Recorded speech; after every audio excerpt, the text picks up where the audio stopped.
again, I want to welcome you to the session that will be facilitated by Chip Donohue, Rethinking Screen Time, Imagining Screens as Windows, Mirrors, and Magnifying Glasses. We will be here together for approximately the next 15 minutes, I believe. And as a reminder, please pull out one of your head, heart, and foot evaluations so that you can take some notes along the way so that we can collect that at the end of the session. Please silence cell phones if you haven't done so already, and then also, if you do need your gateways label at the end of the session, Chris back there will be handing those out for those who might need that. But without further ado, I'd like to welcome Chip up to the podium, so thank you.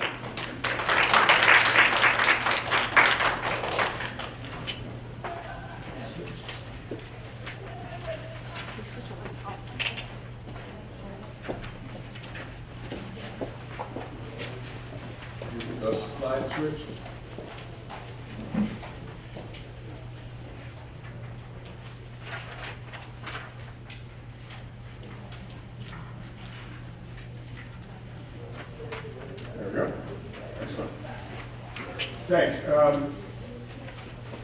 We just had a good dose from Diane of thinking about technology. I'm not the anti-Diane, and I'm not the pro-technology at all costs person, right? So there's going to be a place in the middle. I actually think if we don't start with where Diane has reminded us the concerns lie, then none of this matters very much, right? So I'm going to try to find a balance point for all of that. I'm the Dean of Distance Learning and Continuing Education and Director of the Technology and Early Childhood Center at Erikson Institute downtown. Also a Senior Fellow and Advisor of the Fred Rogers Center, and that hat may be as important as anything today because we're charged with thinking about what Fred would have to say in this digital age and how he would proceed or think that children and parents should proceed in the digital age. So that's an important task. I've edited a book on technology and digital media, just finishing one now on technology and family engagement, which I think also fits nicely into our conversation. So we've got some digital obstacles for 20th century adults because none of us in this room were born in the 21st century, but we all are working with children who have been. I love the one on the left. Printers down! And how often have we've been yelling that for years, right? Evidently we've been yelling that for even longer than we knew.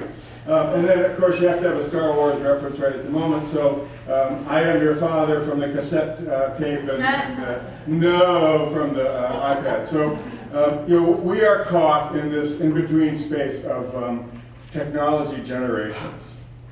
We're really the old and the analog, and the children in our classrooms and in our homes are the young and the digital. So here's the question. Were you born digital? I would define that as in the last 15 years. Doesn't look like we have any digital natives here. Were you born analog? I'm going to define that from around the time when the PC and the Apple II began, so from 1980 on. If you were born after 1980, then you are analog. If you were born before 1980, then like me, you are BPC. You were born before the PC. Okay. And if you're BPC or on the edge there by being analog, how many variations of this stuff have we had to live through? Right? How many versions of Windows have we had to deal with since it started? Right? And every time there's this relearn and re-go. So I think it's a good reminder to us that while we're scrambling to catch up in the digital age, we've actually had some experience with this. We've had to figure this stuff out before. We'll do it again. The three little cartoons I think are kind of fun. Anyone remember that Fisher-Price phone that in the left that you pulled around on a little string? I remember being on a little yellow plastic string that kept getting all curled up and harder and harder to pull. The one in the middle is two cell phones greeting a rotary phone saying, "Grandma," right? Capturing that generational difference. And the one on the right is hard to read, but it says, "That's right, dear, our ancestors had tails." Two new phones are visiting at the phone museum to look at what used to be. But here's another one for us. How many kinds of phones have you lived with in your life? Anybody remember the first cell phones that were like a giant brick that you had to carry them around? And now look at what we've got and how likely it is that most of us have this. I think the other reminder on this slide that's important is there was no this until 2007. There was no iPhone until 2007. There was no iPad little creature, until 2010. This is the one that really blows me away every time I say that, because this has taken over the conversation. But 2010 is not that long ago, right? But this was a game changer in a way that while the phone was, this one has changed our thinking and provided that thinking about interactivity that's different. So here's a provocation, and I'll offer you a few provocations this morning. The more you connect, the less you connect. I think that really fits Diane's message earlier, right? The more time we spend doing this, the less time we spend engaging with a child. And so that's a reminder to us as teachers who have our own families at home that we deal with, but also the families that we work with all the time. Young children learn their media habits from the adults in their lives. Whether it's good news or bad news, they are watching us and learning how to use these devices by seeing how we use them. If they always lose the cell phone face-off, if the choice is to text with my friend or to talk to my child and I always choose this, well then that's the message. That must be how we do it. So I also want to be clear as I start that I'm all about empowering parents. So this isn't a parent bashing moment at all. This is just the reality. We're all trying to figure these things out. This is a new way of living that we don't have any rules for. We didn't have social media that, very many years ago. Well, that's how we're supposed to do that. So we have to remind ourselves that we're all in this together. We need to nudge ourselves from adults behaving badly to becoming mindful media mentors for young children and their families. And I really like that phrase, media mentor. And there's no one in this room that gets away this morning with not acknowledging that you are a media mentor. And if you're going to be one, then be a great one, right? I used to say in teacher education to my students, if the children are going to listen to every word you say and watch everything you do, then give them great stuff to hear and see, right? Be very intentional about your mentoring.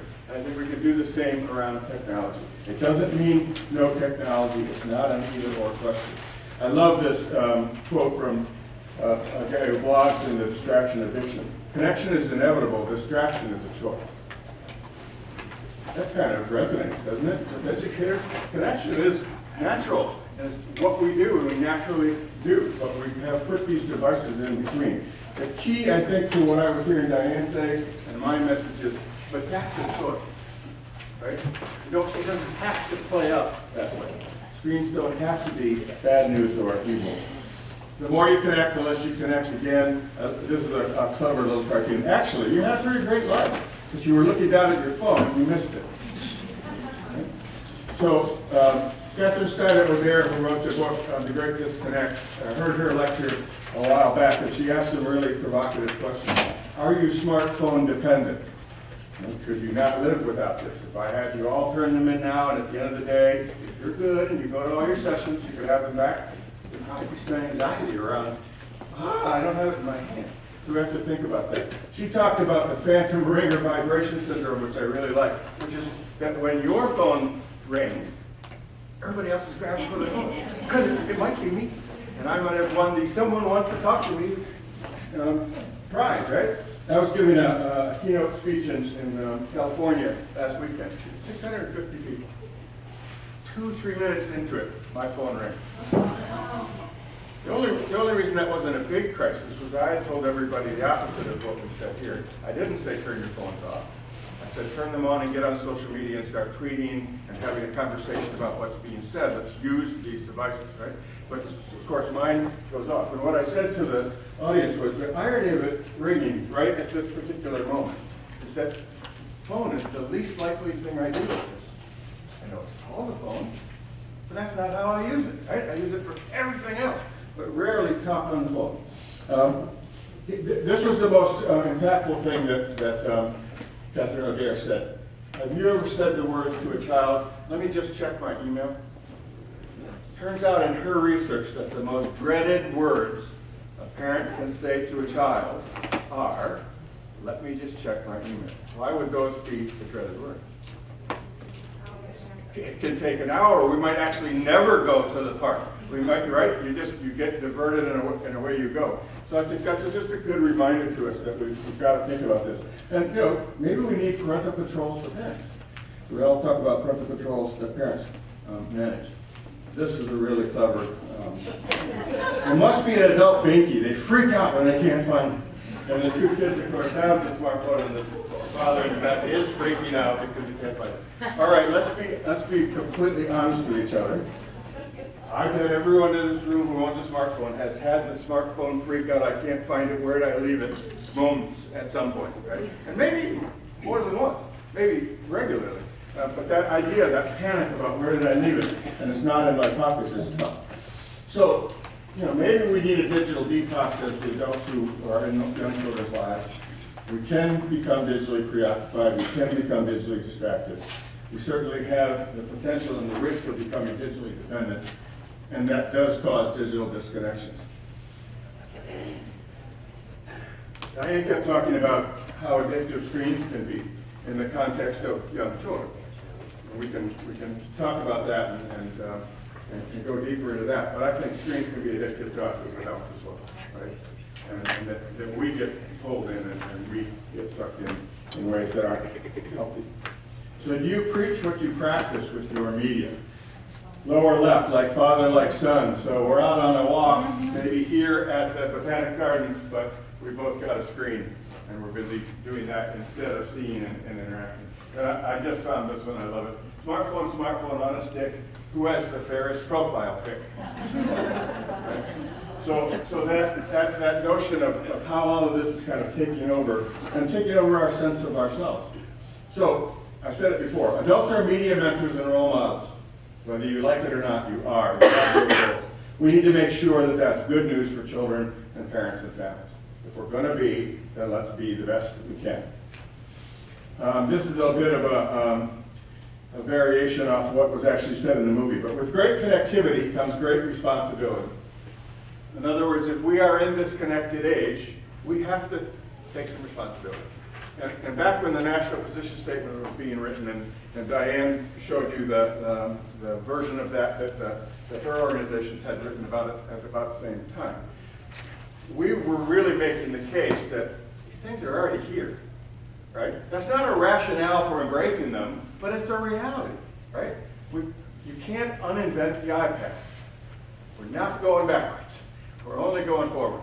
So there is some professional responsibility that we bear as educators to figuring out what to do with it. The other thing we learned in 2012 was we didn't have much research evidence, and Diane talked about that too. If you ask me what's the evidence, I'm going to tell you, we don't have much. We have 40 years of research on television and its impact on children. We know a lot about Sesame Street and how kids interact with characters on a screen. But that doesn't tell us a whole lot about this new digital age. So we've got a lot to learn. My point was we can wait for the academic research to come out, for my colleagues to do their research studies that get published 10 years later. Or we can get going.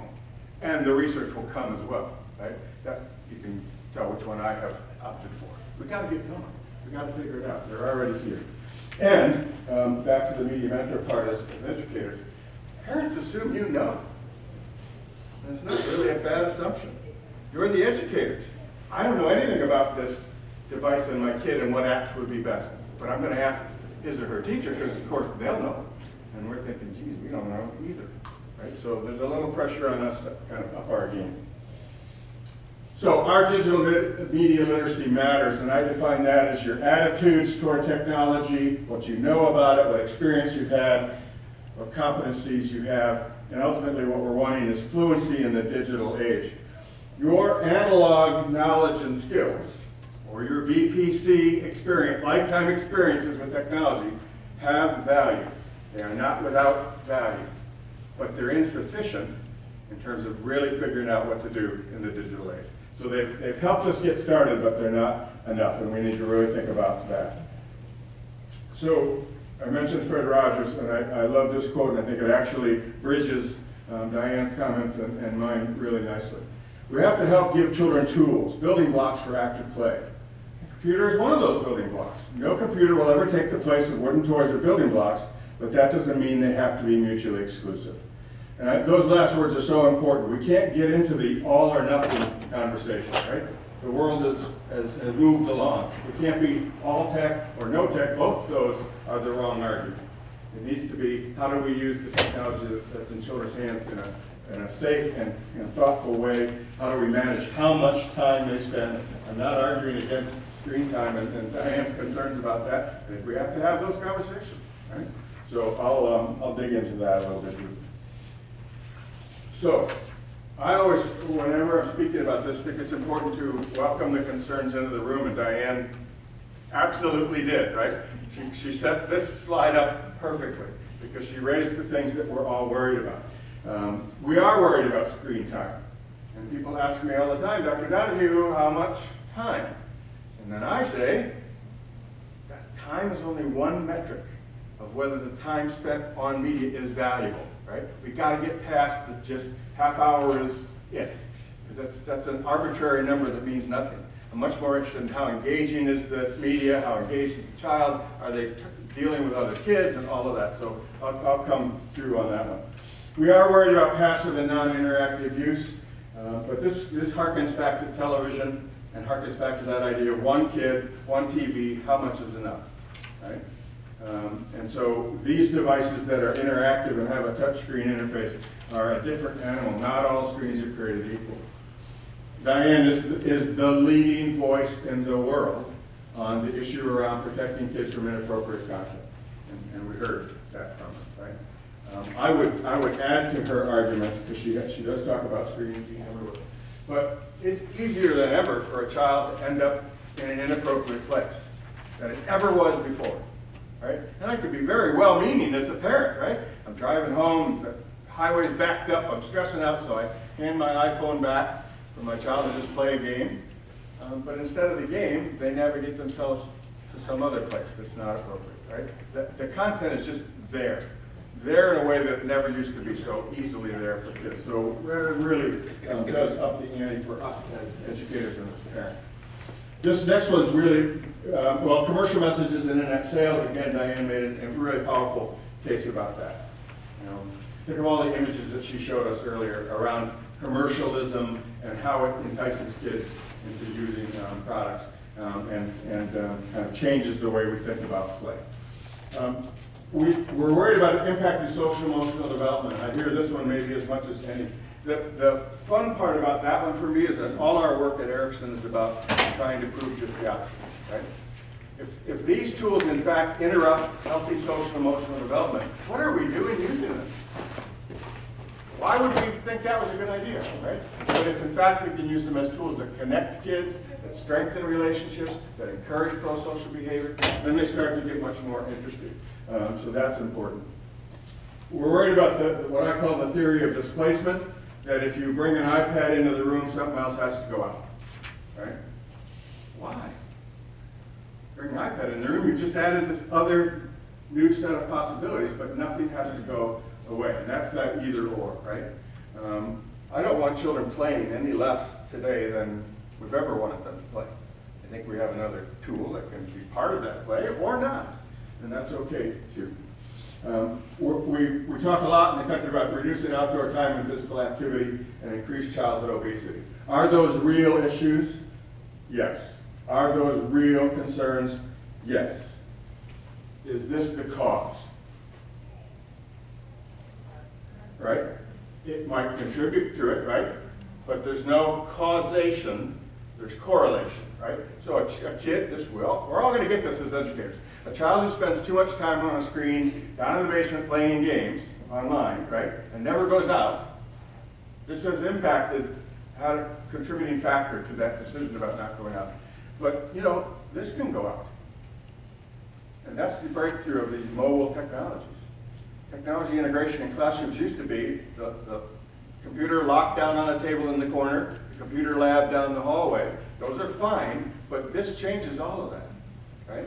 So we can start to think about whether it's appropriate or not, and whether integration is appropriate. Sleep disorders, this is very actionable and very real. I always take a moment to talk about this. We have really solid data on the relationship between the time at which a child has the last screen experience before bedtime, right, and the likelihood of sleep disruption. closer the screen experience is to when we want the child to fall asleep, the more likely they are to have trouble falling asleep, staying asleep, nightmares, night terrors, sleep disruptions. Well, that's actionable research. This one's pretty simple. Turn it off earlier. I'm not saying no screens, I'm saying turn it off earlier. And how about reading a book with your child on your lap the way we always did and having a calming time before bed? We know about that. We know how to do that. So that's one we have to pay attention to. But the research here is pretty clear. There's a real strong relationship. And then, again, this notion of our own overuse, misuse, and always-on technology and how that impacts this. So, a provocation, let's make only new mistakes. Michael Levine from the Joan Biancouni Center at Sesame Workshop, colleague of mine and co-author of a really powerful new book about literacy and technology, said this in a speech recently, and I thought it made a really strong point. Let's not rehash all the old mistakes and stumble over the things we know better to do. Let's figure out what the new mistakes might be and how we act differently. We also know a lot about this. We are not without information, right? So we have the National Position Statement, we have Education Commissions of the states, did a report on technology in early childhood. Rand Corporation in 2014 put out five research papers. 0 to 3 issued a paper on setting the record straight to help connect the research to what we know and what we're learning about technology and screen time. High Scope Foundation did as well. Recent study from the Office of Planning, Research and Evaluation in Washington around how teachers are using technology to support learning and support practice. So we're starting to build some ideas about this. But again, we've got lots to learn and we acknowledge that. From the position statement, when used intentionally and appropriately, technology and interactive media are effective tools to support learning and development. Those are some key words at the front of that sentence. Okay? When used intentionally, meaning I have a plan, I know why I'm using technology. When used appropriately, it fits into my understanding of child development and early learning and developmentally appropriate practice. Then the potential for positive outcomes is good. But if we're not intentional, we're unintentional, and we're inappropriate, then in fact, we can't expect the outcomes to be positive. And that's where our concern is. Our colleagues here on the North Shore and the American Academy of Pediatrics have new guidance coming out in October. This fall, they issued a number of kind of updates and reports on their way to that. We haven't seen the final recommendations from AAP. I was invited to the symposium on growing up digital to talk about young children and technology, as were a number of other people and researchers. I think what we're going to see from the AAP is that struggle between, do you say no or do you provide more nuanced advice for parents? And I think what the AAP is recognizing is if we say no and parents use it anyway, then they're already violating the principles. So can we give them other kinds of guidance? Dr. Michael Rich from Boston said, all media are educational. What differs is what they teach and how well they teach it. I think Diane made this point. We're getting messages from the media no matter what, right? It is not neutral at all. There are messages built into that. So it's our job as the adults to think about that and guide children. And then Dimitri Kostakis, who's been one of the strong voices over the years around particularly children under 2, said this in an article last year. Media is very much a part of our lives. The real research agenda is to find out how to use it in healthy ways. And that actually kind of defines what I said before. That's the perspective. It's here. It's up to us as educators to figure out how we turn that into good news for children, not negative news. From their tips for parents, media and digital devices are an integral part of our world today. The benefits of these devices, if used moderately and appropriately, can be great. But research has shown that face-to-face time with family, friends, and teachers play a pivotal and even more important role in promoting children's learning and healthy development. Keep the face-to-face up front. Don't let it get lost behind the stream of media and tech. So that's quite a shift if you followed them over time, but it's also a very reasonable and positive message. Right? It isn't just about the media. That's where we've gotten ourselves trapped in thinking that it's all about the technology and all about the media, when in fact those are just one contributor along the way. Another provocation. Early childhood educators and parents are not unequipped, but often feel ill-equipped to select and use new technology and digital media. The cartoon in the corner. Lassie, get help! And Lassie takes that to mean going to the dog psychiatrist and laying on the couch and getting help, right? So this idea that we know more than we think we do, we have some foundations for this thinking about technology. We are not without ideas about how to make decisions around technology, and nor are parents, but we've got to tap into those. So these are some of the things, again, that we got introduced to earlier and I think are important. This is Chip's list. Right? This is my list. These are my non-negotiables. Every child in early childhood needs to have these kinds of experiences to grow, develop, and learn in a healthy way. Right? Your list might look different. Your list might have some of the same things or other things. My point here is that these are the essentials. The essentials haven't changed. The arrival of the iPad has not changed the essentials. The arrival of the iPad needs to support and enhance these essentials and children having these experiences, or get out of the way. Right? That we need to be, that's our job as the adults, is to know how to help. I really like this very simple framework from Lisa Guernsey. She talks about the 3 C's: content, context, and the child. Content, context, and the child. And I think as a starting point, that's a powerful way of beginning to think about technology in young children.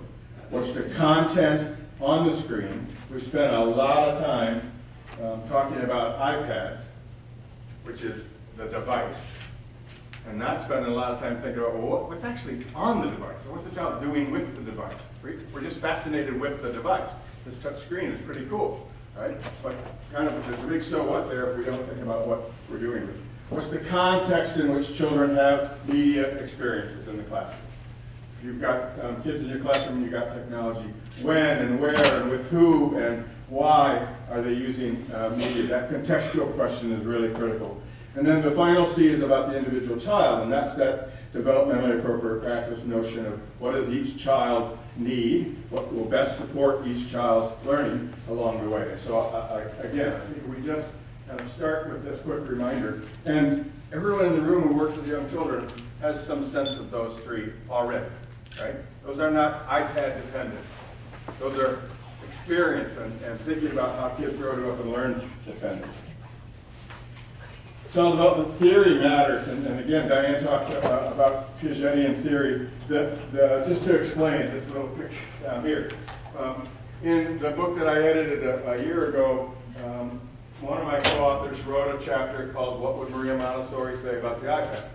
and imagined the opportunity to give Maria Montessori an iPad, give Jean Piaget an iPad, give Vygotsky an iPad, give B.F. Skinner an iPad, have them all together talking with each other about what they think from their theoretical perspective. Kind of clever. And we did this at the last NAEYC. This is Warren, who wrote the chapter, who took one for the team and dressed up as Maria Montessori. But it was a good exercise, and it's good for us to think about, how does all of this hold together, and what's the underpinning of this? If we can't link it to theory and practice, then it's just out there. This one is one that I really resonated to. We had a convening of top media research folks in Washington about a year and a half ago. One of the most powerful messages of the day was that creating media matters. Right? That it's not just about passive media. It's not just about being the recipient or the consumer of media. It's about beginning to take over and use the media as a tool for learning. And that's, philosophically, you want to push me on what do I believe? That's what technology is. It's a tool for learning. And it's a tool of the 21st century. So it's a tool that kids can begin to learn, that they have power over and power with. And I'm with Diane. If it's just meaningless content or commercial content on the screen, I'm not seeing the value of that. If it's an open-ended storytelling app where a child can really begin to tell their story, take a little video, we can interview the child, they can send it to their parents, it starts to get much more interesting, doesn't it? So that's interesting. I don't know how well you can see these images. Can you see what technology is being used in each of these at the bottom? Digital camera. Okay. The other thing is we've just tripped over this iPad thing, and we think if you're not talking about an iPad, you're not talking about technology. No. I've been in lots of classrooms with really interesting technology integration going on that haven't seen an iPad yet, can't afford an iPad, are far away from that. But I love the camera as a metaphor for media creation, right? Because this little girl has taken a picture and is delighted to show that picture to someone, a teacher or another child, and then we can email that picture to parents, and away we go. Here's what the media researchers said mattered most. Any arguments, early childhood educators? We go, well, of course, right? But if you do the well, of course, in the context of thinking critically about technology integration, then this is really important stuff, because it's about how we use it to connect children with each other, how we use it to really support relationships, peer-to-peer and adult-to-child relationships. And I think that's where we're having a lot of fun doing some thinking. These are images from classrooms that we visited where this idea of joint engagement really makes a difference, where people are really looking at how we can use these things together. One other thing about this, how many iPads are there in each image? One iPad, lots of kids. Right? So we've gotten caught up, particularly in schools, around the one-to-one iPad conversation and the need to stay up with everybody else. We've got data started to come that suggests that actually the most powerful instance of iPad use in a kindergarten classroom is when you pair kids. Right? So when you paired them at one iPad, 2 kids. So we have research out of Northwestern that's going to be published soon that found that 3 conditions: child with their own iPad, 2 kids sharing an iPad, child without iPad. Sounds pretty research designy, right? We're all set. Well, which condition was the most powerful? Instinctively, we already know the answer to that. What's most powerful is when you get kids working together and talking to each other. So those are the kind of ahas that are exciting us around these being tools that bring something a little different to the party. The whole child matters, and so how are we thinking about technology as a tool that supports the whole child? And again, we know that, but again, I chose an image of lots of people gathering around one iPad. Maybe it's in this deck. I have a great image that a colleague shared with me of a one-to-one iPad classroom. I was quoting this great pairing research, right? And she said, well, I think you're selling the one-to-one short as a means of interconnection. And there's these great images of these kids kind of just laying next to, on top of, and with each other, each working on their own iPad, but together, right? Not working on the same thing, but just needing to be together. So kids will find a way if we don't get in the way. 2 other provocations. The magic is in the child, not in the device. Well, Diane made that case wonderfully, right? It's about the child. It's about child development. It's not actually about technology. I end all of my speeches about technology going, you know what? It's not about technology. That's not what we just talked about. We just talked about what supports healthy growth, development, and learning, and how technology might fit. Claire Green from Parents' Choice said the touch screen turns a child's finger into a magical wand, which I think is kind of a nice image as well. So Fred said, strengthen a parent and you strengthen a child. And Ellen Galinsky and her project Vroom, the very first message that a parent gets in a video support model is you already have what it takes. Parent empowerment, right? It's about empowering parents and giving them the skills and knowledge and confidence in themselves to begin to make these decisions and to not be critical but to be supportive. So very quickly, I know my time is running down. We need to understand parental influence as the primary media role model. We need to be aware of use of technology and media in the home. I'm sharing these as things that you can either reflect on yourself as parents, but also to help parents understand. So that's the context question, right? When, by who, where, for what, and for how long are important contextual questions. We understand that content is more important than length of time. So I'm not taking length of time off the table. I just don't want it to be the only thing we use to measure whether a child's had a positive media experience. We need to find trusted sources of media recommendations. I said earlier, parents assume you are. so we need to figure out what that means. Yes, we want to limit passive use and absolutely need strategies for avoiding inappropriate content. Fred said TV may be the only appliance that's more useful after it's turned off. Interesting quote from someone who made his living on television. Right? But what he really is saying there was it's not the technology and it's not the interactive media, it's about the conversations and what happens after. Avoid background TV. This is an actionable recommendation, right? Nobody's watching, turn it off. If they are, if it's on and it's not appropriate for the children who are in the environment, turn it off. Limit screen media before bedtime. I shared that one. No TVs in children's bedrooms. That's actionable too, except it just got more complicated. Because you took the TV out, but you didn't take this out, right? You took the TV out, but I still got one of these. This is more challenging for parents to figure out how do you place limits on things that are so fluid and mobile, right? So we've got some work to do on that. But what we know, again, is that we want to get kids off of media. Beware of private tech use replacing traditional public use. Anybody grow up in a home with one phone on the wall in the kitchen? Okay, so that's very different than everybody in the house has their own cell phone, right? Very different. One TV that we all gathered around every so often to watch, right? We might still only have one now giant screen TV in the house, but everyone who's watching has their second device in their hands as they're watching, right? So we really have changed the way we're thinking about this, and we need some help with that. Watch together, joint engagement with media matters. Plan for unplugged time. This is the $1 million tip for parents. Because you know, it's interesting. It turns out that these have an on and an off switch. And so I can do that. And I'm the parent, which makes me the adult in the situation, which makes me the decision maker in the situation, which if I'm feeling empowered and willing to put up with the fuss I'm about to get by doing that, right? But my comment here is, what do we do when we turn off the screen? Right? Foreshadowing that. There is a state of off and there's a state of on. There's a time when it's on and you can use it, there's a time when it's off and we're doing other things. And that notion of just having some sense of control of that, I think, is important. Okay, a neighborly reminder from Fred. Computers can be useful machines, especially when they help people communicate in caring ways with each other. It's just a nice comment and a nice place for us to wind up. Every image on the screen right now is an image of a person who is deployed overseas, connecting with them. How do you argue against the value of that screen time? How do you argue against the value of screen time with grandparents and young children who live halfway from? So I know we're out of time, and there. I never got to my conversation about Windows.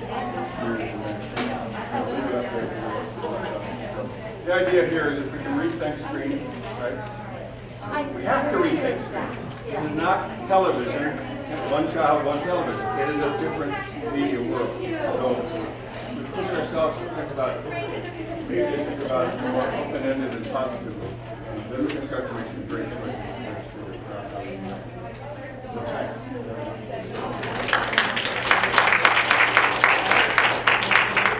Thank you, Chip. On the way out, we will forward after your label, so we'd love to keep track of your As you're going out, I'm going to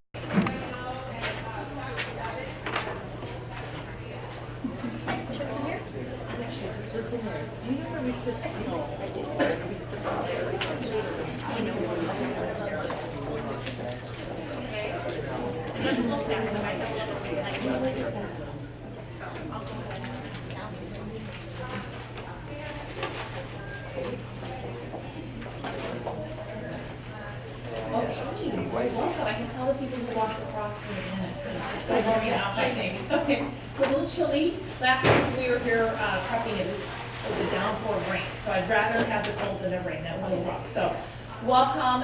This is our second session of the morning after the keynote. You have lunch after this, which is always good to remind ourselves. I'd like to welcome Chip Donohue, who will be talking to us today about rethinking screen time, imagining screens as windows, mirrors, and magnifying glasses. As a reminder, I think you know this by now, you have those half sheets that are the head, heart, and foot Please do take some time when you have that out as you think along the way here, as you learn a little bit, so that you can complete that and turn that in at the end. And we also will have labels for you. And then when we are done with this session, just take a left, go down the orchid aisle, and then take a left right away where the women's restrooms are, and you'll walk through there to see the lunchroom. So thank you. Enjoy this wonderful session. We have about 40 minutes, and I'll turn it over to Chip. Thanks. So is this working? Because I drove our colleague up in the audio booth completely crazy the last time because I don't stand still. So making me this way is probably the best thing we could do. The thought of just standing here for 40 minutes is beyond me. So I'm Chip Donohue. I'm the Dean of Distance Learning and Continuing Education and Director of the Technology and Early Childhood Center at Erikson Institute. Being from Erikson means my thinking about technology is of Erikson, and I think that's important that you understand. I'm also a senior fellow and advisor at the Fred Rogers Center, so that adds a second layer to that context about really thinking hard about what's best for children. And our task is to think about what Fred would have to say in the digital age about these new tools. We know we learned a lot about what he had to say in his time using technology as television as technology. So a couple of quick laughs to begin with. On the left-hand corner, printers down, and you can see that the printer has passed out, actually. So how many times have we yelled that? Colleague Joe McNeese here from Erikson. I've been yelling that way too often lately. We've had some little network hiccups at Erikson. But that notion again that we've been doing this for a while. This is not new to us. And then I just thought I needed to include a little Star Wars reference given all the excitement about Star Wars. So it's the cassette tape saying, "I am your father." And the iPad saying, "No, I can't stand it." How many of you grew up in the cassette tape days? In the 8-track player days? We admit to it, right? So again, the idea is, and now think about how you consume music. The iTunes store, and there's nothing tangible in your hands anymore, right? It all just evolves. And so I'm trying to nudge us into thinking about the challenge of being old people at a young people's age, but also that we don't come unequipped for this. So we're the old and the analog, and the children in our programs, our classrooms are the young and the digital. So were you born digital? That means you were born in the last 15 years, and I see no digital natives in the room, right? But every child in our schools and classrooms are.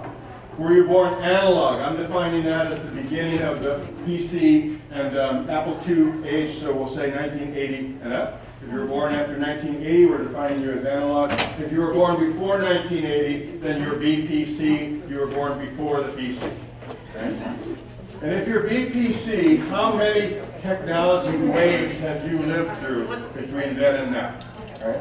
How many times did they promise you your Macintosh would speak to your PC, but it never did? Right? How many printer things have we gone through? How many versions of Windows have we had to survive? Why did they just change Word again and I don't know where anything is, right? So we've had to constantly adapt. And while some of that isn't as much fun as others, I think it's a reminder that we've been adaptive, we've figured it out. In the middle is two cell phones coming to visit a rotary phone. Grandma! And recognizing that generational age. And then in the lower right, a cell phone parent and child saying, "That's right, dear, our ancestors had tails." And in the phone museum looking at the old phone, right? So how many kinds of phones have you used in your life? Think about that too, how communication has changed. And then consider how this one little thing does all of the above. Right? So it really is remarkable. The iPhone was released in January of 2007. We haven't had iPhones for that long. But we've really not had iPads for very long, April 2010. That always kind of shocks me when I think about how the iPad has taken over the conversation in education and is the go-to it thing, right? And there's lots of reasons why that's valid. But, you know, nobody's going to uninvent this. Onward. What are we going to do with it? And that's really the spirit of my comments today. So here's a provocation from a website in China that I found really powerful. The more you connect, the less you connect. The more you connect, the less you connect. We know that young children learn their media using habits from the adults in their lives. They watch carefully. They watch what you do with your media. They watch how they're dealt with around their media. So we need to think about that. How can we nudge ourselves from adults behaving badly to becoming mindful media mentors? And I really like that phrase, media mentor. And I'm here to tell you that everyone in the room is a media mentor, whether you put your hand up and said, I choose to be or not, because children are watching all of us and figuring this out. And so if that's bad news, what they're watching is us being just stuck on our screens and not having conversations, then we've got to think about that and think differently. So I don't know how well you can see the images, but the iPad is in between the adult and the child in both of them. And in between in a way that there's, child's just playing nicely on the couch here, and mother's here but hooked on the screen. So we've got to think about that. I resonated to Diane's message earlier around concerns about screens. I'm lately raising this concern. Maybe we need to start with us first. Maybe before we really figure out how children use screens, we take a good hard look at how we are, because we're the ones that are setting the pace. A really powerful quote from a blogger, blogs on a blog called The Distraction Addiction. Connection is inevitable, distraction is a choice. Powerful idea, right? We naturally are drawn to connect with each other. We aren't naturally drawn to be distracted. We choose distraction, and that's a tough one. Actually, you had a pretty great life, but you were looking down at your phone and you missed it. So this one. Catherine Steiner-O'Dare, who wrote a provocative book called The Big Disconnect. I heard her speak a while back, and she had a couple of points that I really resonated to. She challenged us to think about whether we're smartphone dependent. I made you turn in your smartphones now, and maybe if you're well behaved the rest of the day, you get them back. What level of anxiety are you going to have about what's happening while I can't look at my phone? Do you have phantom ring or vibration syndrome? And she talked about how there's good data that suggests that if your phone rings, everybody else reaches for theirs, thinking, well, maybe it's me, right? Maybe somebody needs me. And the same with vibration. So, this has become this very social, ironically, social impact tool. This one was really powerful. She interviewed young adolescents about their experiences with their parents and media.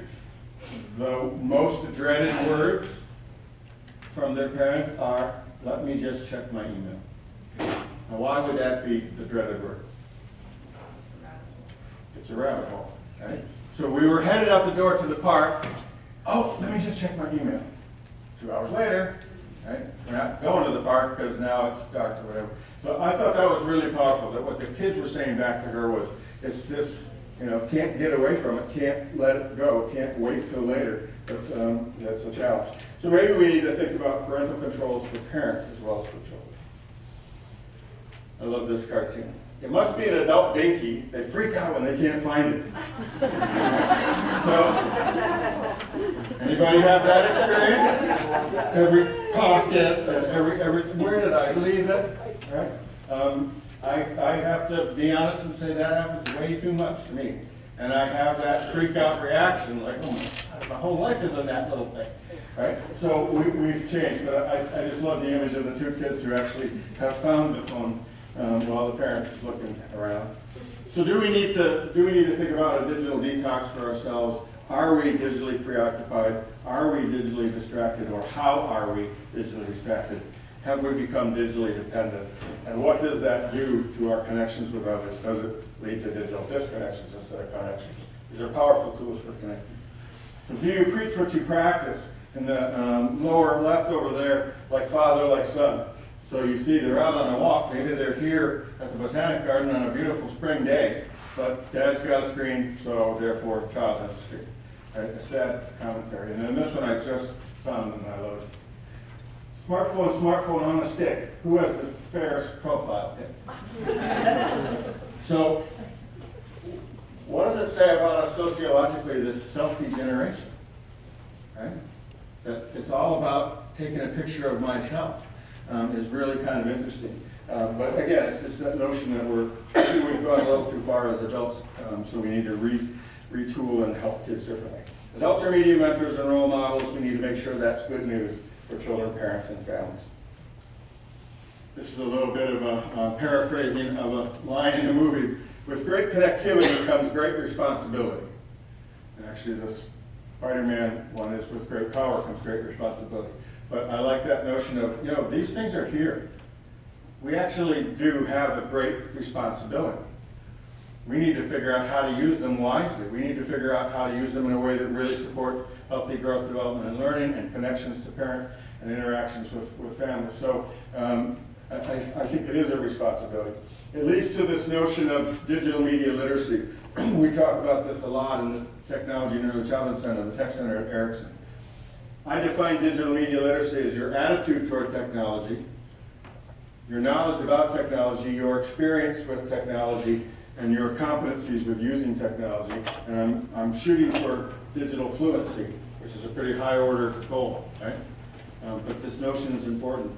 Remember I asked you if you were analog or BPC?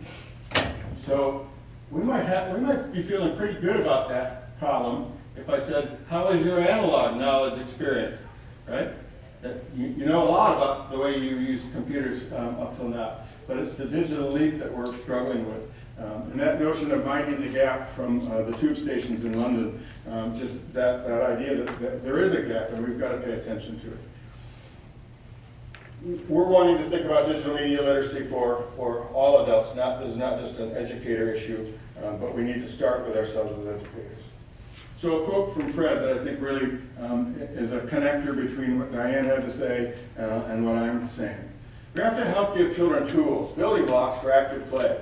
The computer is one of those building blocks. No computer will ever take the place of wooden toys or building blocks, but that doesn't mean they have to be mutually exclusive. Those last words are so important because it's so easy to get into the all or nothing, all tech, no tech conversation, which doesn't get us anywhere, right? It's not a competition. It's not one's horrible and one's great. It's about figuring out where the balance point is in the middle. And if you accept that technology is a tool for learning, then it also changes the conversation. Right? Anne was talking a lot about screen media, like video and apps that kind of dictate where the child's going to go, and I agree. I don't find those very interesting. I don't find them that they really take advantage of this amazing interactive environment that the iPad offers. But it's still this notion of kids learning how to use a tool. So I won't go through these all. Diane hit these really well already, and in fact, her book is one of the things that got up on my list there. But we talked about screen time, and the one thing I want to say to you about screen time is it continues to be the tipping point for these conversations. Because people ask me all the time, Dr. Donohue, how many minutes? How long is appropriate? And I respond, I'm not going to tell you how many minutes. We're going to have a different conversation. Is the child engaged with the media? Are two kids playing together? Is the experience valuable? Does it connect to something the child's done before or will do afterwards? What's the value of the activity? And when we start thinking about technology use that way, well, we think that way about lots of materials in the classroom. Right? And we actually know how to make decisions about block play and when little Chip Donohue has been in the block corner long enough. And while he's been very busy and productive, he hasn't interacted with anybody else.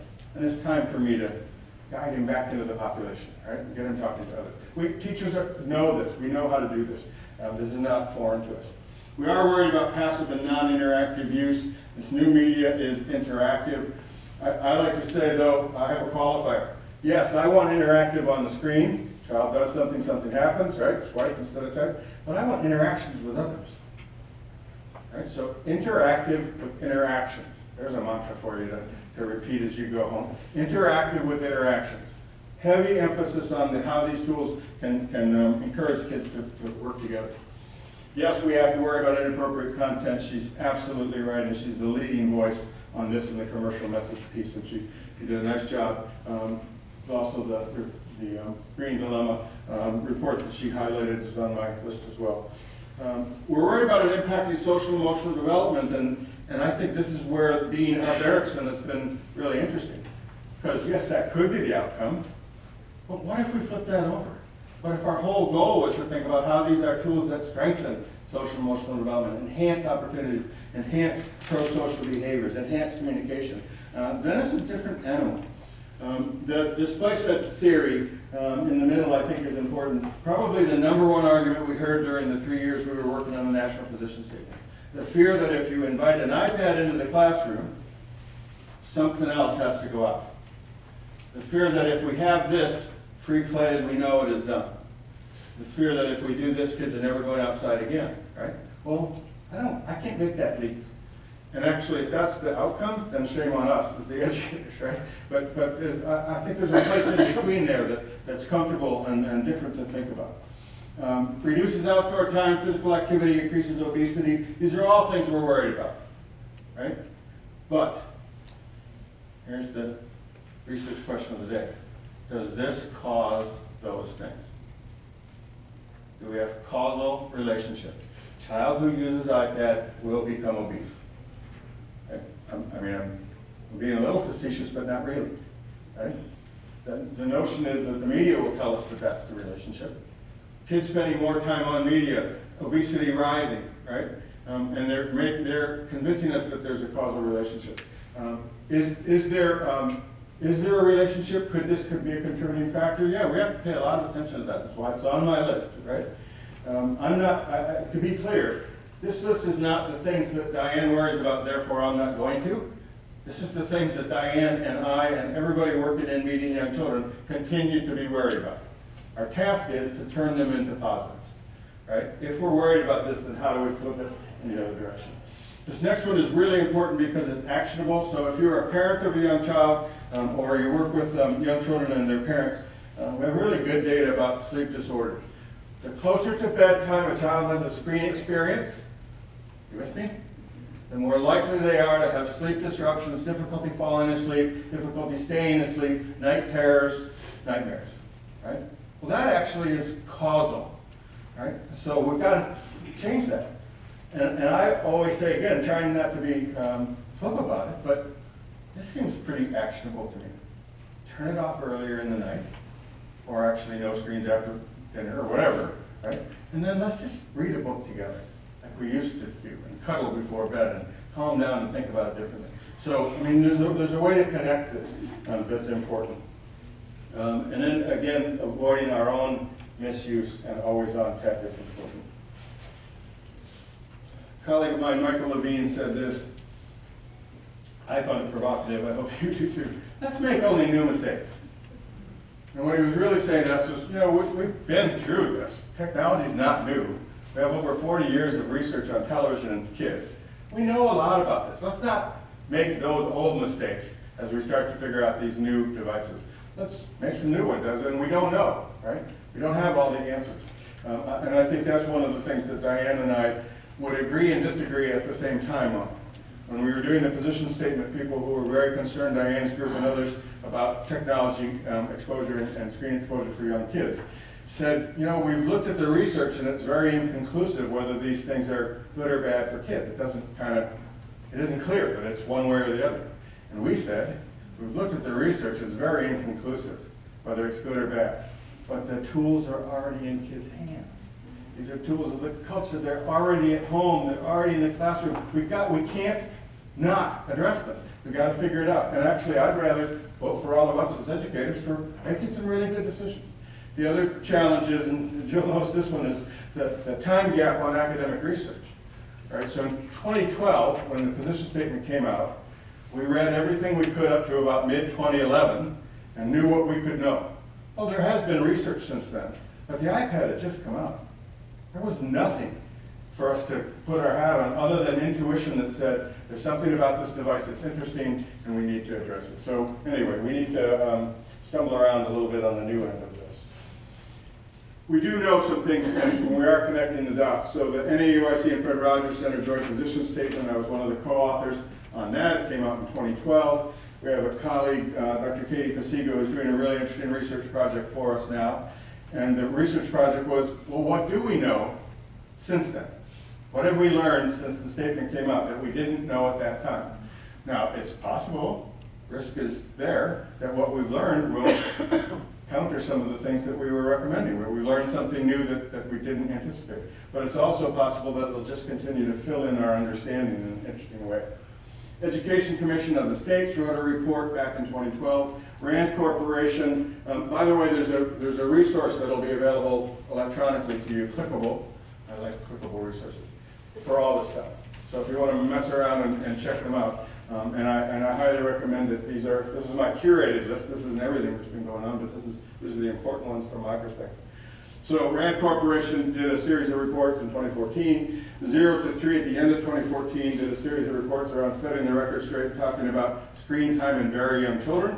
This was a really important moment for those of us who are out talking about all of this, because 0 to 3 represents the youngest children, and that's the most controversial part of the conversation around technology, rightfully so. High Scope Foundation wrote a set of guidelines for its folks as well. The Office of Planning, Research, and Evaluation just did a really thorough study on how we're using technology to support practice in the United States. And so, this is a body of knowledge. And my point on this slide is that when the position statement came out in 2012, nothing else on this slide was out there yet. There was no other guidance from anywhere else. And now I think it's about really looking at the collective guidance, not just the position statement. But we did write in 2012, when used intentionally and appropriately, technology and interactive media are effective tools to support learning and development. And I always want to remind us that those first words are really critical. When used intentionally, when we know why we're doing it, not just what we're doing, but we know why, and when used appropriately, that when it fits into that developmentally appropriate framework and our knowledge of how the particular child grows and learns, then we've got a chance at these being a positive thing, right? But the flip side is true. When we're unintentional, let's just bring an iPad in, we'll see what happens, right? When we're not appropriate and we haven't thought about whether it's a fit for the child, then we can't in fact expect this to be positive. This is going to be earth-shattering. It's a little earth-shattering already for those of us who track this stuff. American Academy of Pediatrics has been quoted forever as saying no screen time for children under 2. Anybody hear that? Have you ever heard that? It's tricky because if you actually go read the language, it's not what they said, but it's how they are quoted every time. The media has taken the no, and yes, Dr. Donohue, this is a nuance. The language actually says strongly discourage. But I think strongly discourage is not the same as no.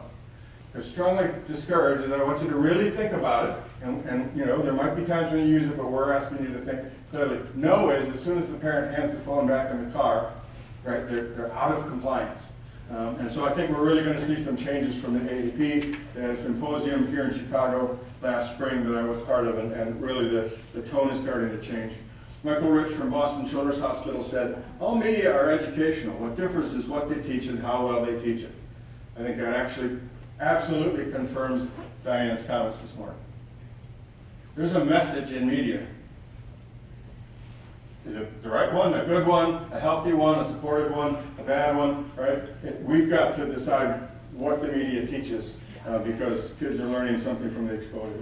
And then Dimitri Kostakis, who was one of the leading voices in the No Tech for Children Under 2 for years from Seattle, Washington, said, media is very much a part of our lives. The real research agenda is to find out how to use it in healthy ways. Well, that's kind of what we're doing today, right? It's here. It's already arrived. We can't no one's going to uninvent the iPad, right? You can't put the genie back in the bottle. So we need to think about then what we do with it that's positive for kids.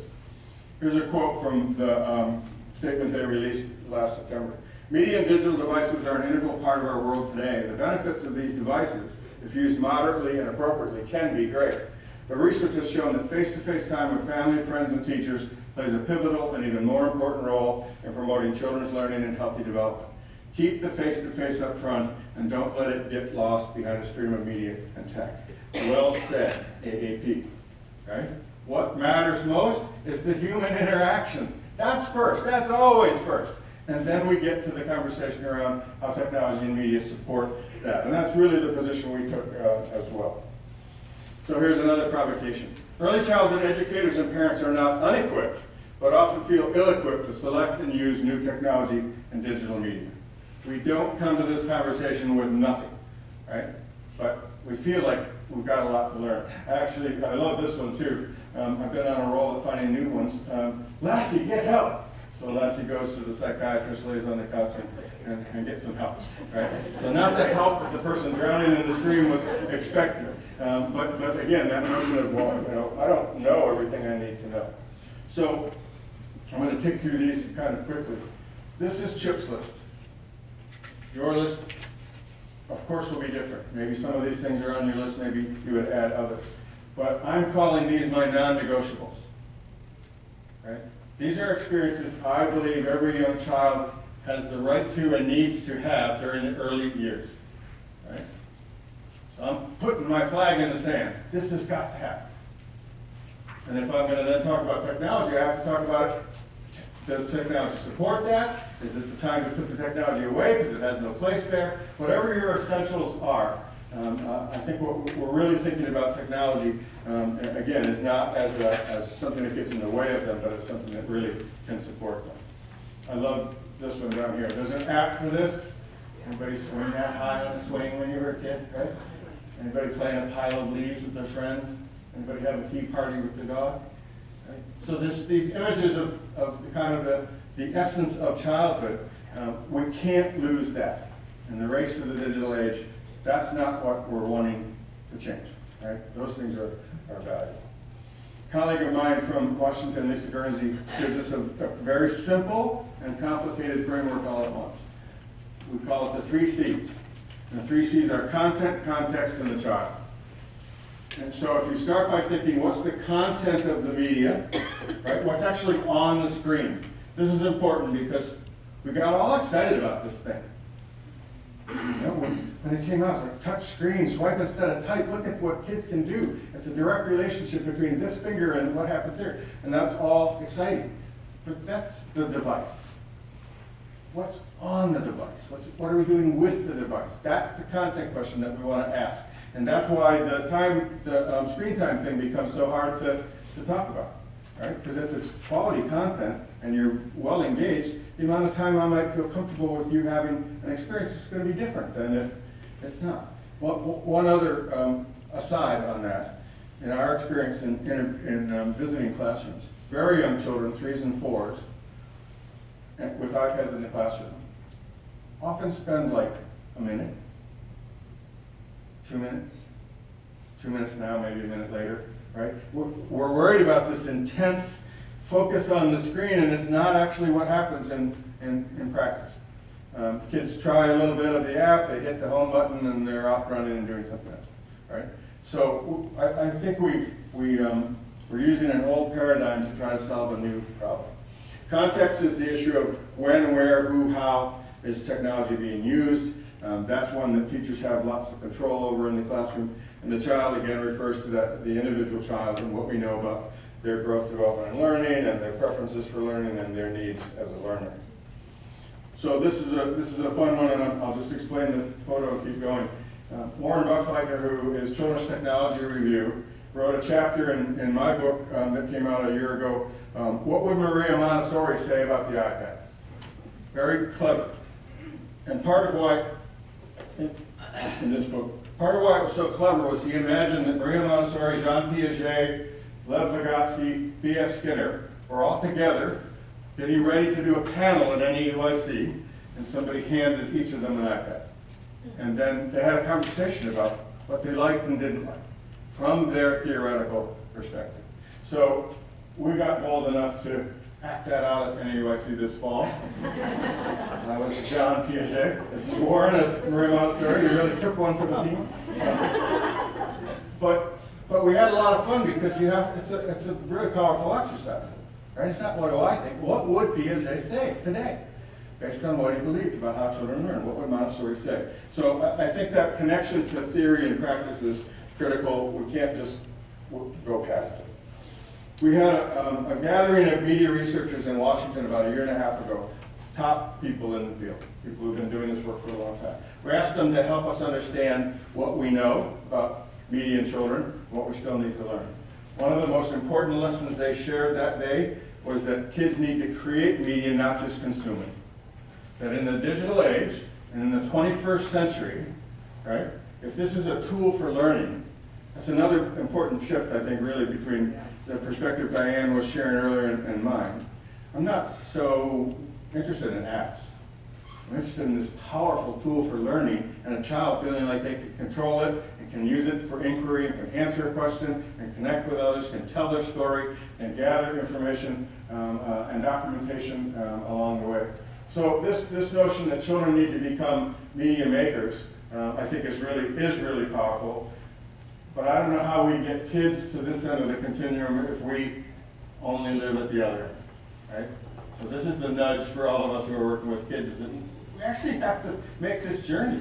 We've got to start messing around. What technology is being used in these images to be media creators? Can you see them? Are they large ones? It's a digital camera. Huh. I thought iPads were the most important thing.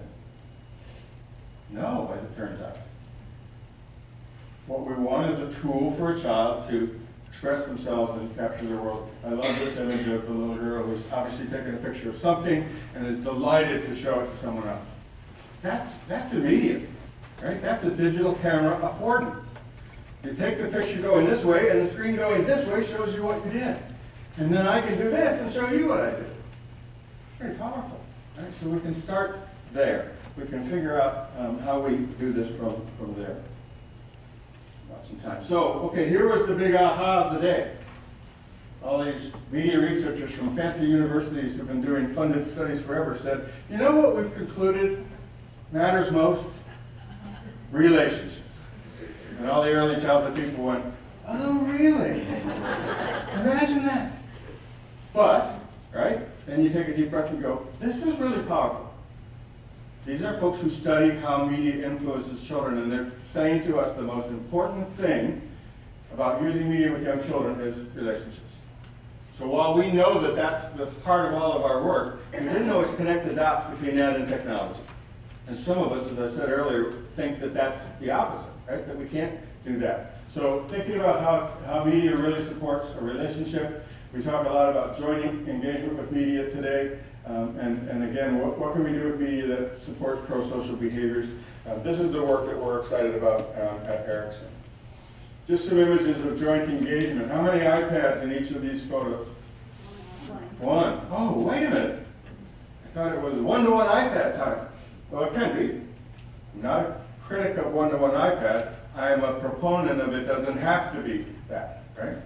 We actually have some data coming out of Northwestern University that suggests that in kindergarten, some kindergartners had their own iPad, some kindergartens shared an iPad with another child, some didn't have an iPad. Which condition did the best? Shared. We know this stuff. We are not without knowledge. We know this, right? Intuitively, you go, of course. Right? And great study on socially contingent interaction by Kathy Hirsch-Pasek and her friends around a child using Skype to connect with grandma. We have absolute evidence that toddlers do not learn language from screens, no matter how clever the software is. How do toddlers learn language? By having conversations, and particularly by having conversations with people that they care about and who care about them. Turns out in this study that when grandma had a serve-and-return communication with the toddler, really excited about the toddler's story, asking questions back and forth, toddlers learned language. Gives you kind of a chill up the spine. But here's the question. Did they learn language from grandma or the screen?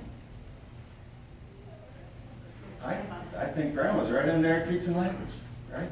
The screen just enables that communication. This is where I get excited about what it can do, how it can support learning, because it's got abilities that we need. We need to worry about the whole child. I'm looking at the plot on the wall. The magic is in the child, not in the device, from my colleague Gail Lovely. I think that's a really important reminder. We get so hung up on talking about the technology. The child is where the action is. Right? The technology is just a tool. So keep that in mind. Fred Rogers said, strengthen a parent and you strengthen a child. I thought that simple quote really is powerful when we think about why we think about working with families. And then Ellen Galinsky has a video-based parent support project called Vroom. And the very first message a parent gets when they open the box to get started is, you already have what it takes. Affirmation, empowerment, Not you have no idea what you're doing and we're here to save you, but actually, you know a whole lot. Well, we can help you know more, right? Nobody's saying it's all you need to know, but it's the message I gave you all earlier. We know something, let's figure out what else we need to know. Okay, very quickly, family media ecology.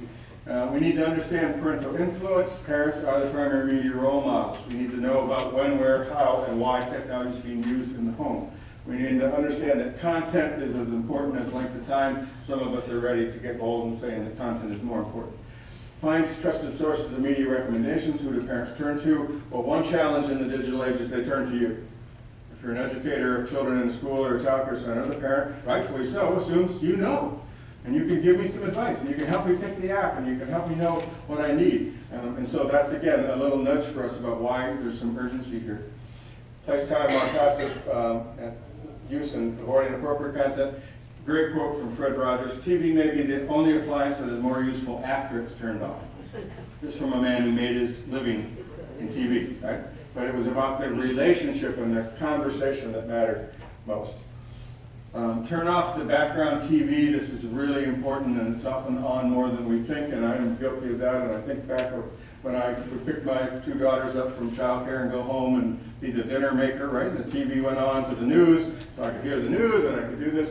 And that's the thing. Whatever was on the news was in their world, was part of what they heard and saw. And so we've got to think about how we control that.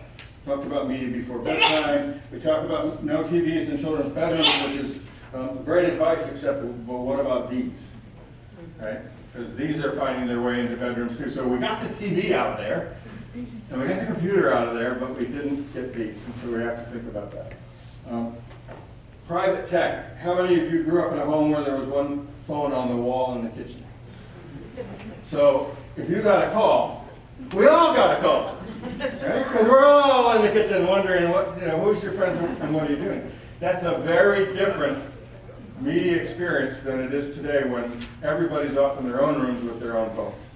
And for a parent, I knew who your friends were and who you were talking to. I have no idea now. Right? So this is a challenge.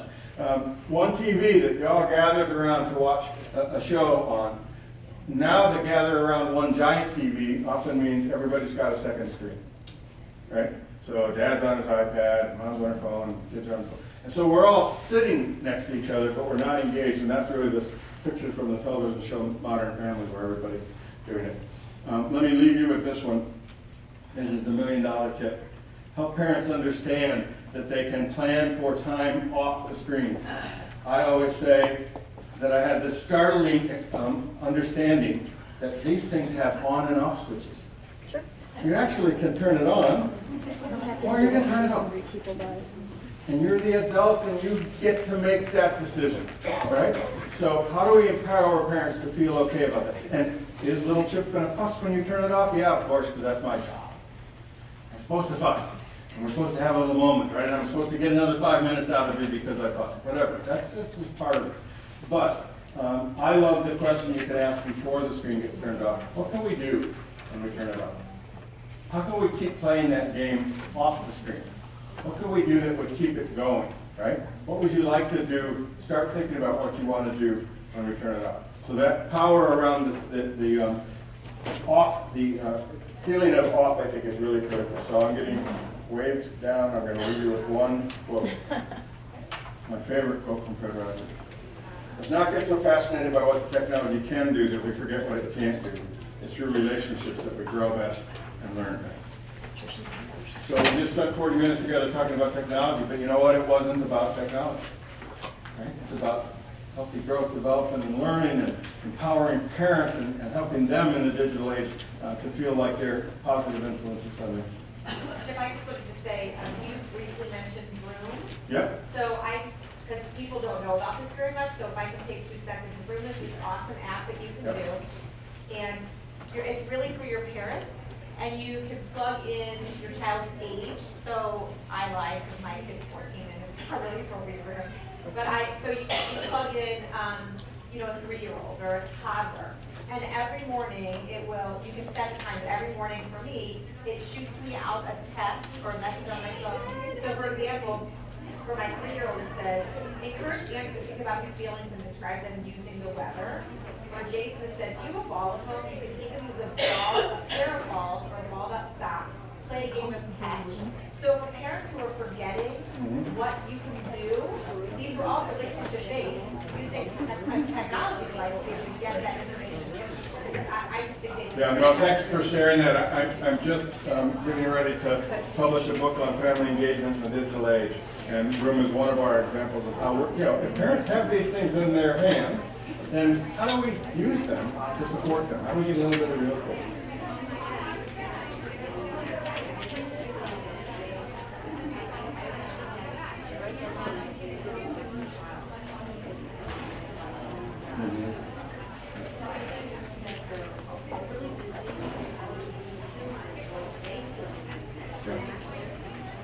Yeah, well, I mean, I think we have bigger issues than just the technology conversation, right?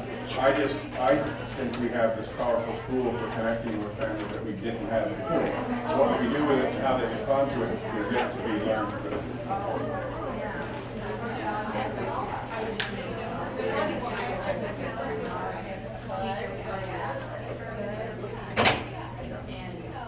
At our school, they have like a self-free zone. Yeah. Yep. I've noticed that I've always taken pictures and videos of them.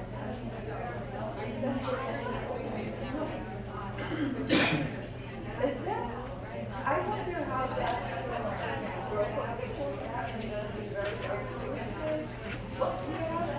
Well, that's that selfie comment, right? We're using these devices to take pictures of ourselves. That's worrisome, and we put them right onto social media. So I mean, there's a happy medium in there, using the tools to tell our story. And I didn't mention before, but one of the powers of the iPad is that the child can revisit. And, so we make our little movie, and then a week later I say, teacher, can I see that movie about me building that tower? And I can go back. I know you all have to go, but the best story I have about that is 2 kids who built a tower. Teacher did a story app with them, captured the whole thing. They asked if they could do it again. But then when they got into the block corner, they realized, why would we do it again? This unbelievable language around, let's build something new. Not just repeat what we did. So the ability to see it again was the problem. Yeah. So there's help there, but I think you're asking a bigger sociological question around.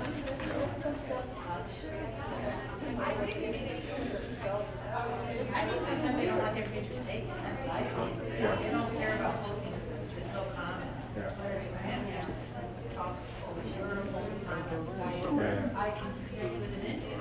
They are so activated. But that's a whole nother presentation on digital citizenship and the rights of children to not have their images posted if they don't want them and all that. Well, thank you all. Thank you so much, Trish.